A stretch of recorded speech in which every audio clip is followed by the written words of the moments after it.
In the war-struck territories, dark forces are taking over, while the common citizens are unaware of what is coming. Philo struggles to believe it and meets Vignette in the city once again. The series begins when the entire Berg territory is occupied by the Pact Republic. They are tyrants, and from the Anon city, Vignette runs toward the ship along with many innocent children and women to leave the war behind.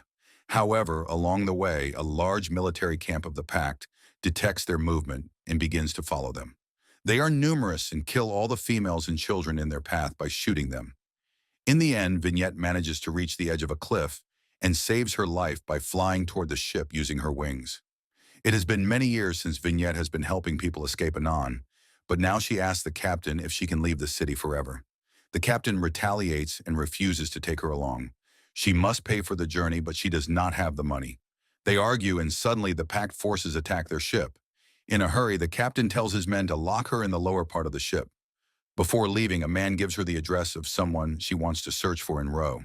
She watches a picture of a man sitting in the ship, and when a girl asks who he is, she sadly tells her that he was a soldier who died in the war. She misses him, and at the same time, water begins to flood the ship. Despite Vignette pleading for them to open the lower part, no one listens. Everyone traveling on the ship drowns in this tragic incident. Meanwhile, the man Vignette saw in the picture is Philo, and he is alive. He serves as an inspector in the police department. He hates it when his department's men harass roadside sellers. He punishes one of his own men and then goes to meet the victim of an unknown attacker. Magritte shares that she, too, is from Anon, which is a beautiful valley. Philo admits that he was there once, and the memories of his time spent there are priceless. Later, he asks Magritte to tell him any details that could help them find the unknown attacker, who strikes a new victim every few weeks. She tells him that she only knows the attacker was bald, had some beard on his face, and a tattoo on his wrist. She prays that Philo finds the person he lost in Anon. A few of the Row residents see the shipwreck near the sea, and among all the corpses, Vignette lies alive but unconscious. Then she opens her eyes. On the other hand, Breakspear and his rival politicians present their agendas to improve the condition of the city. The argument ends when the rival leader silences Mr. Breakspear by taunting him, asking if he has passed a law forbidding citizens from engaging in illegal relationships with prostitutes. That angers Mr. Breakspear, who returns home angrily, where his only son, Jonah, comes back in the morning after spending the previous night in a brothel. He stops and warns Jonah that he will ruin his future, but when his mother intervenes, Jonah tells him he knows he will have a shining future. Meanwhile, Philo meets his friend from Anon, who works as a prostitute to earn her living in Row. She is terrified that a brutal murderer is roaming freely, and that it's only a matter of time before he attacks again. Philo tries to assure her that they are doing everything possible. He shares that a shipwreck was found on the seashore, but he doesn't know about any survivors. At the same time, the only survivor of that ship, Vignette, is taken to the police station. She explains that she paid to get there, and even then, she was kept incarcerated. The policemen do not believe her and tell a companion to find out who registered this ship and that Vignette should be sent to the ship's owner soon. Meanwhile, Imogen looks outside the window and discovers that someone is moving into the house next door. She is excited to know who the new man in town is. At the same time, two policemen arrive to ask for Mr. Spun Rose, who is Imogen's brother, Ezra, the ship's owner. They take him with them and ask what type of business he was conducting with the ship. He shares that he invested most of his inheritance in the ship and was about to receive a share of the profit when it returned. But they tell him that the only thing that has returned is this girl named Vignette, whom he can take along as a housemaid. Imogen is thrilled to see the new maid in her home. After the maid gives Vignette clothes that belonged to the previous maid, Imogen tells her that she will only grant her 1 day off a week and that she needs to pay special attention to cleaning her nails before serving tea. Imogen tries to touch her braid, but Vignette hesitates and says it is a special thing that reminds her of someone. On the other hand, Philo embarks on the mission of finding the mysterious attacker again. Passing among the protesters, he reaches a sergeant whom he suspects might be the murderer. He asks the sergeant to show his arm so he can see the tattoo, but the sergeant refuses and taunts Philo about his unnecessary attachment to such people. He reveals that he knows Philo was in love with a non-human species and understands that such feelings can arise when one can't find a real woman in the whole town. That angers Philo, and he punches the sergeant in the face. Tired after a day of struggle, Philo returns home, where Mrs. Fee serves him and the landlord dinner. Mrs. Fee's husband was a soldier, and it has been 7 years since he returned, so she works as a maid in this house. She spends the night with Philo and asks him what sorrow burdens his soul. She wants to know because he looks so sad. He reveals that he has done something in the war that he should not have done. Upon Mrs. Fee's insistence, he refuses to share any details of the story. That night, the maid in Imogen's house gives Vignette a robe that ties her wings tightly behind her, so she cannot escape or roam in the city at night. She has no chance to leave the house, so the next day, Vignette drains Imogen's favorite perfume in the washroom. Imogen loves it and wants it done, so she sends Vignette to Roe to refill the perfume. The perfume is special and so powerful that it attracts any man toward her. She wants to hurry as their new neighbor will be here anytime soon, and she wants to marry a wealthy man. As Vignette walks down the street, she reaches the hotel where she meets her friend. She shares that she has helped many people escape Anon for 7 years. This last time, packed soldiers killed everyone she was supposed to send on the ship, so she decided to leave finally.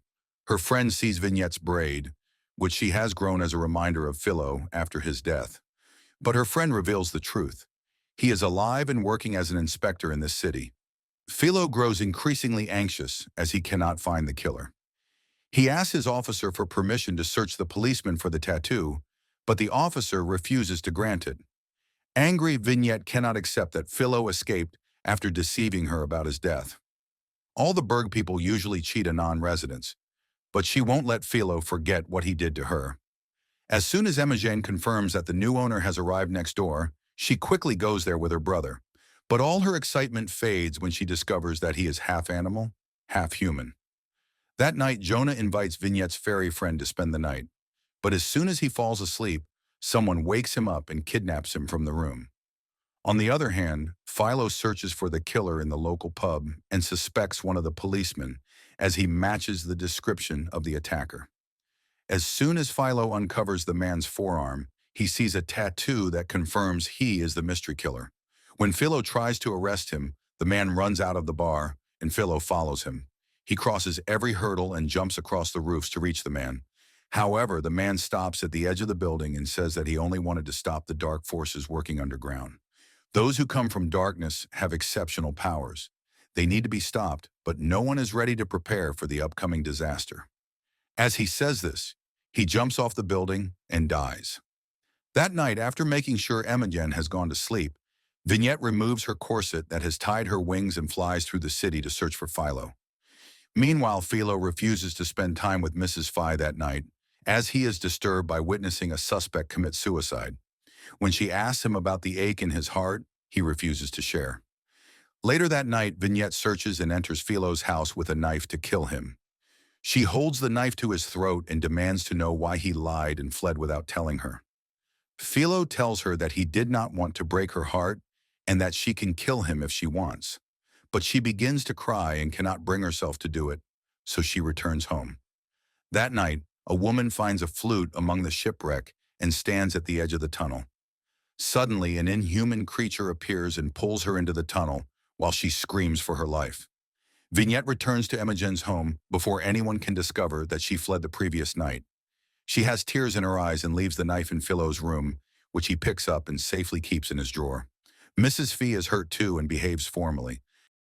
The first thing Philo learns at work that day is that the killer has killed another person, a fairy, and a singer. Parts of her remains are scattered everywhere, and Philo sends a few men through the tunnel to find traces of the killer. Later, he goes to the residence of the victim. She lived an average life, despite being a rich and famous singer in her youth. Suddenly, they discover a man hiding in the closet, claiming he too is an artist like Ashlyn and just arrived to meet her. Philo warns him that he can't leave the city until they find the murderer. The head maid scolds Vignette for deceiving them, as she knows that Vignette escaped from the house last night. Vignette pleads with her to keep this a secret as she fled to find her old friend in the city, but the head maid assures her, with hatred on her face, that she will never try to meet her friend again. At the same time, Imogen calls their lawyer to take action to make the new neighbor leave the neighborhood, as she dislikes him. However, Mr. Visby tells her that he can't evict an owner from his own house by any law, so it's better if they learn to ignore him. The next morning, the prostitute does not find Jonah sleeping with her and becomes so angry that he escaped without paying her. However, since his clothes are still there, her guards inform the police of Jonah's disappearance. Meanwhile, Jonah is sitting, afraid and naked, in a hall, and his father assumes that someone has kidnapped his son for ransom. He gets angry at his personal guard, who failed to fulfill his duty, and fires him. Imogen looks at the artist on the roadside who is performing with the kobolds. She scolds Vignette for being a bad maid, as it is about to rain and she hasn't brought an umbrella. As soon as Vignette runs to get the umbrella, the rain begins. Imogen requests everyone to share their umbrellas with her, but no one does. Finally, her new neighbor, Mr. Puck, saves her from the rain by taking her under his umbrella. She expresses her hatred, and he angrily tells her that he knows why she wears that specific perfume. It's only to entice any man who comes close to her, and he knows its lustful ingredients as well. He tells her that she doesn't need to wear it to attract any man. Imogen cannot bear to hear anything more, and walks away. On the other hand, Philo wants to get permission to investigate the brutal murder of poor singer Ashlyn, but his officer refuses. He takes a pug doctor with him to examine Ashlyn's corpse, and the doctor shares that the woman was around 90 years old and had been stabbed with full force in the ribs. Also, her liver is missing. Philo often visits his friend in jail, and today he shares the mysterious details of the murder. Meanwhile, Ezra tries to assault Vignette while she works in the kitchen, but she pushes him away. When Imogen arrives after hearing the noise, he accuses her of stealing money and decides they can't keep Vignette in the house. Moreover, he tells her that for theft charges, he will call the police to arrest Vignette. So she silently approaches her friend and tells her that she will work there to pay off the money she owes Ezra. But her friend has a better idea: to introduce Vignette to Black Raven, a group that puts obstacles in the government's work as they demand their equal rights.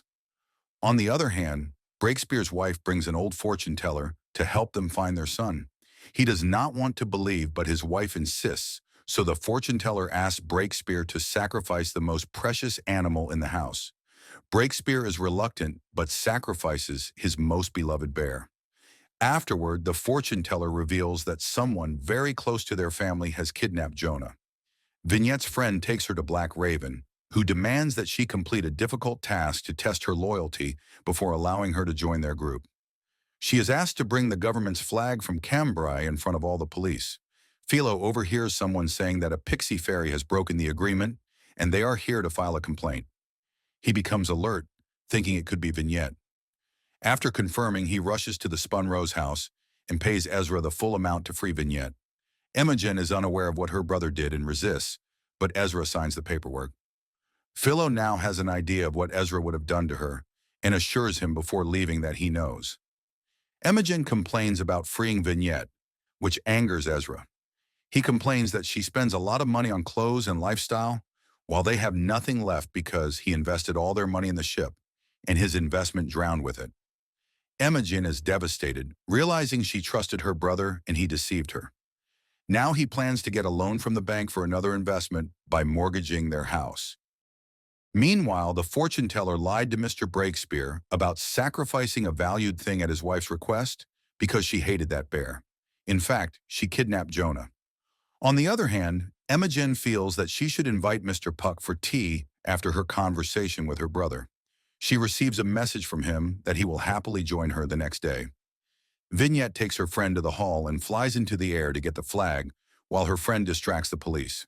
They run after her as she flies away with the flag, but she bolts the door. On the other side, Philo sees her and stops her from stealing the state's flag, but she does not listen to him and flies out of the window.